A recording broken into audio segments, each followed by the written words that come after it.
After 16 years as second in command of the Tasmanian Liberals, Jeremy Rockliff has been officially confirmed as the state's next Premier. Key points. Jeremy Rockliff had been Deputy Premier since the Liberals took power in 2014.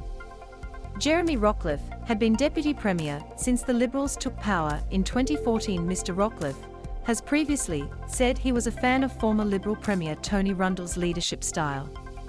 Mr. Rockliff has previously said he was a fan of former Liberal Premier Tony Rundle's leadership style. Michael Ferguson has been elected as Deputy after Attorney General Elise Archer failed to win support. He replaces Peter Gutwein, who resigned this week citing his desire to spend more time with his family. Mr. Rockliffe's promotion has been formalised in a party room meeting on Friday morning. The meeting also confirmed that Base MP Michael Ferguson will step into the Deputy Premier role. Mr. Rockliff first arrived in Tasmania's Parliament 2 decades ago, elected for the first time alongside his premiership predecessors, Will Hodgman and Peter Gutwein, in 2002. Loading. At a press conference in Hobart following his endorsement, Mr. Rockliff said he was honoured and immensely excited to be elected today by my parliamentary colleagues to lead the Liberal Party and become Tasmania's 47th Premier. It is my plan to lead a government with integrity, a government that is courageous, accountable, delivers on its commitments, but above all I will lead a government with heart, that listens to Tasmanians' needs and ensures Tasmania's priorities continue to be our priorities. Mental health and well-being is important to me.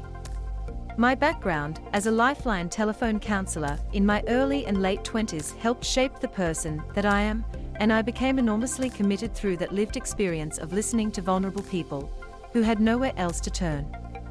Mr. Rockliff said he was steadfast in our commitment to righting the wrongs of the past regarding sexual abuse suffered by people at the hands of Tasmanian institutions.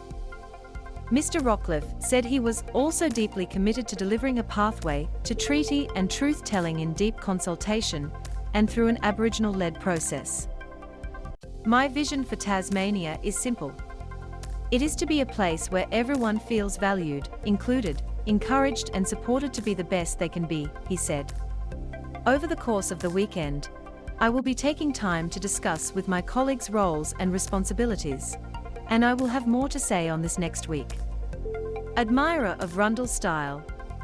In his 2002 inaugural speech, Mr. Rockliff praised the leadership style of former Liberal Premier Tony Rundle, who held the office between 1996 and 1998.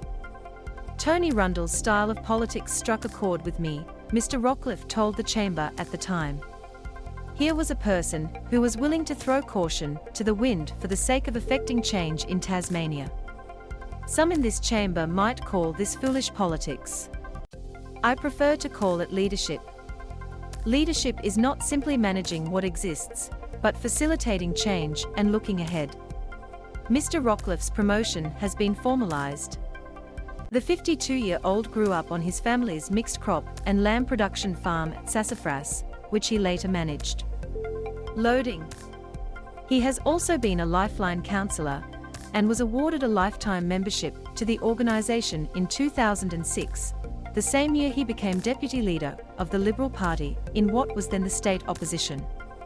Mr. Rockliff has been Deputy Premier since the Liberal government was elected in 2014, serving as Education Minister throughout that time until last year, when he was made Health Minister. He was the strongest vote winner in the Northwest electorate of Braddon at the 2021 state election, pulling close to 2 quotas to get over the line first. He and his wife Sandra have 3 daughters together, Ruby, Lucy and Holly. The party room meeting also confirmed that politically ambitious Michael Ferguson will play the supporting role in the leadership team.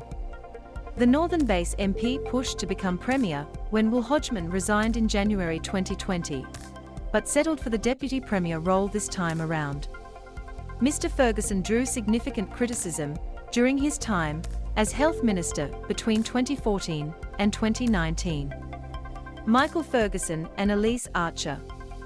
He recently made headlines after being accused of groaning in state parliament as opposition leader Rebecca White quoted a child sexual abuse survivor. It means Southern-based Attorney General Elise Archer has again missed out on the position, after confirming she wanted it earlier this week and also putting her hand up in 2020. The Liberals remain without a woman in the leadership team, the way it has been for the past 20 years since Denise Swan was deputy opposition leader.